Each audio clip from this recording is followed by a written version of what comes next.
So, Stephen D here on Pure 24/7 Radio, and I am joined by one of the writers for Pure Media, the magazine. Hello, Andy Brown. Hello, how are you? I am doing well, and it's a pleasure to be joined by you. We've chatted before, and we've been doing a series on artificial intelligence. So, let's just start with who you are and what it is you get up to. Certainly. So, as you said, my name's Andy Brown. So, I work in a fairly standard office job. I get to use a little bit of technology from time to time, but yeah, AI is obviously becoming more and more commonplace. So, we've got AI tools that we use as part of our day job. But outside of the office, I also am a presenter on Pure 24/7 Radio, hosting the 90s show on a Thursday, and wake up at the weekend on a Saturday morning as well. And yeah, fitting all that in around a busy life as a dad and a husband and everything else that kind of life throws at you. Excellent. So we talked before about this series, content creation, and we started with, in February, started this series. I was talking about writing, and then in March, we talked about music creation. So do you want to just sort of recap what it is you've been talking about and what sort of inspired this discussion about artificial intelligence?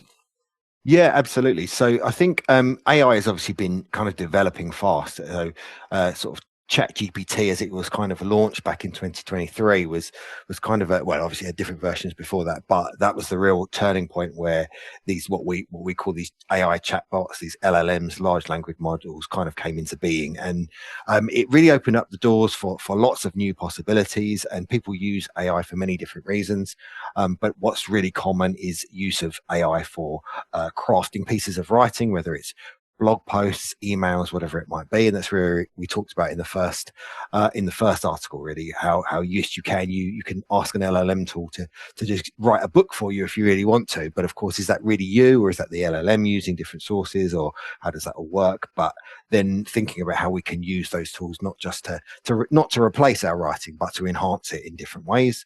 And then slightly more controversially, I guess, it was talking about how AI can be used to create music. Music is a very personal thing, as I said in the article. It's something we all love, and all for different reasons, and we all like our own kinds of styles of music. And it's kind of it's kind of unsettling, I guess, but it feels a bit uncomfortable to think about AI creating music, and what does that mean? Is it really an art form? How does that all fit together? Yet we can't deny how popular music creation with AI is. So for someone like me who has a limited amount of musical ability, I think we'll say, I could go onto an AI tool, create a song, create the lyrics, create all the sound, and create a really nice piece of music that I can enjoy. I'm not claiming it as my own. I'm not necessarily making loads of money from it, but it's just an enjoyable hobby. So yeah, there's lots of things that happen with AI, lots of things that you can do with it. And yeah, I guess it's particularly producing music is a much newer thing that's happened much more recently. Yeah, I suppose a common theme here is how it opens doors for people to be able to do things they wouldn't otherwise be able to do. Yeah, definitely. And that's absolutely right, because I think otherwise, why are we creating this technology? It should be there to benefit all of us, really. It should either help us to save time to get things done, or allow it to do things for us so we can focus on other things. Something like creating music. Should we use AI to replace humans creating music? Probably not, but at least it is another tool that helps us to do different things. And as I say, for someone like me who probably is never going to be able to be in a band or play music to any kind of professional degree, just to have some fun by creating music for ourselves is quite good. Yeah, excellent. So in the April edition of the Pure Media the magazine, we have Content Creation Part 3, where we look at images and your article.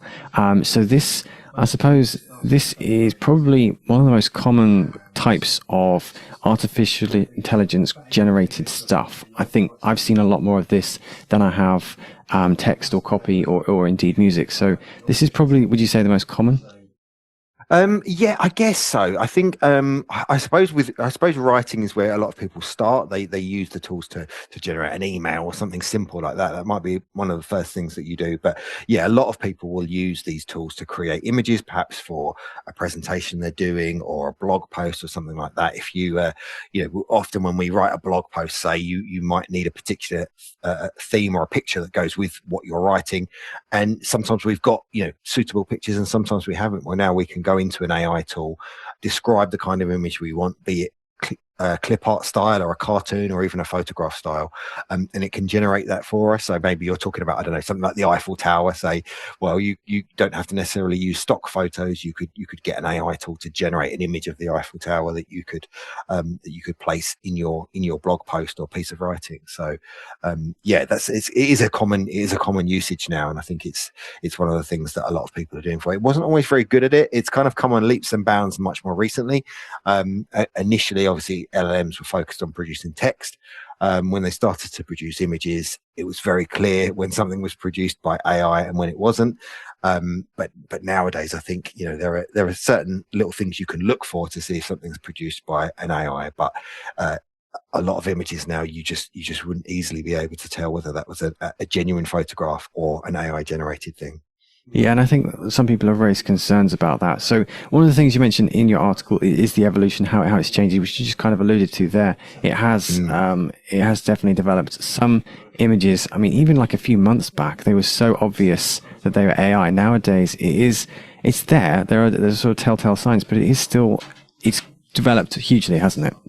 It has, yeah. It's really come on leaps and bounds. And one of the things people say is that the AI you use today is the worst AI you'll ever have access to, because every single day it's getting better and better and better.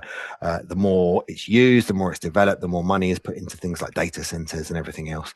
These AI tools are kind of evolving very, very rapidly. And if you look at the kind of images you could create a year ago as opposed to yesterday, there's a world of difference between them. And that's a good thing in some ways. Obviously, there's some risks to it as well. Obviously we'll have all heard stories about people who created fake images to make you believe that something is going on when it really isn't.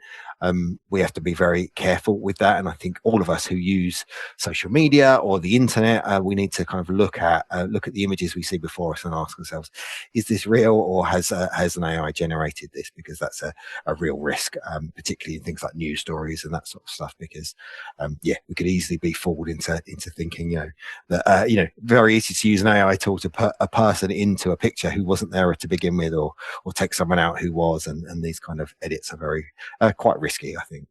Yeah, I think something that you alluded to, probably the first article actually, was how, like all technology, it can be used good, it can be used bad. So, I mean, social media, it has some negative things, but there's also a lot of positive there. And when it comes to artificial intelligence, obviously, you can use it for good or you can use it for evil. Definitely, yeah, and that's exactly right. Like all technology, really, it's kind of neutral in a sense. It's how we use those tools. If you're going to create images to trick people or to create fake evidence or fake news, then obviously that's really, really bad news, and we have to be alert to that risk. But as I say, it also produces lots of opportunities. If you're a small business, for example, and you want to hire a professional photographer to do some images for you, that might cost you thousands of pounds. It might simply not be an option for you to do that. Yet you can use an AI tool to generate really high quality images that are good enough for your purpose. And people worry that might replace the photographer or something like that. But I think it's just an additional thing, because ultimately, if you couldn't afford to hire that photographer in the first place, they're not missing out on your business because you wouldn't have hired them. So you can use AI tools to plug those gaps. It makes all this branding, marketing, kind of imagery accessible to individuals and to small businesses as well, who perhaps can't afford those more expensive professional options. Yeah, so like we said earlier, opening doors really for people who otherwise wouldn't be able to get this. Now, Exactly. you end the article talking about photo editing. So, I mean, we've mentioned editing photos, but largely you might see I've seen a lot of generated exclusively by AI, but you can actually use artificial intelligence to edit a photo. So, for example, you mentioned using it for marketing and stuff like that. If there was a product in an image that you needed not to be on display, you could use, I presume, AI to remove that product. Yeah, and this is one of the more recent developments of AI. So you could, a year or two ago, you could ask an AI to create an image for you. That's fine. It could do that. If you then wanted it to adjust that image, it would really struggle to do that. And it was only more recent models released by different companies that have made it much more easy to adjust photos. So if you can upload a photo that you've taken yourself and say, oh, can you remove, perhaps you're taking a family photo and I don't know, a dog has walked across in the background or something. You can use the AI to say, oh, can you remove that dog from the background to make it a nice clean picture? And it can do that. So this is quite good for like editing tools. I mean, obviously that can be used for negative reasons as well, but of course, the old kind of Photoshop type tools that you can use to edit imageries, it's much easier now. You can use natural language, describe what you want to do. We've all seen these adverts on the TV of the new kind of modern phones, be they a whatever brand, where you can kind of draw a circle around an image or a part of an image and kind of remove that from the photo. And this is what these AI tools are allowing us to do now, that you can upload an image, you can kind of change the setting, change the background, change different things. If it's I know that estate agents use it, for example, when they take a picture of a house that they're trying to sell. If it's a grey day, they can adjust the weather setting so it looks like it was a nice bright sunny day. And these are the kind of things people use the AI images editing tools for. Yeah, it's really good. Opening doors is something we've mentioned a few times.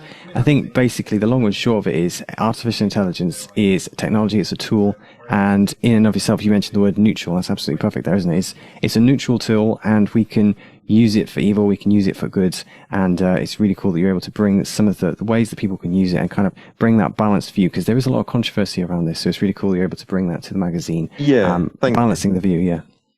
Yeah, I think it's as I say, it is. I mean, obviously, there's different ways these tools can be trained, so they can be not neutral at times. So we do need to be alert to that. But generally, the kind of tools we encounter, we just need to think carefully about how they're used, and hopefully we can use them for good purposes and not necessarily negative ones as well.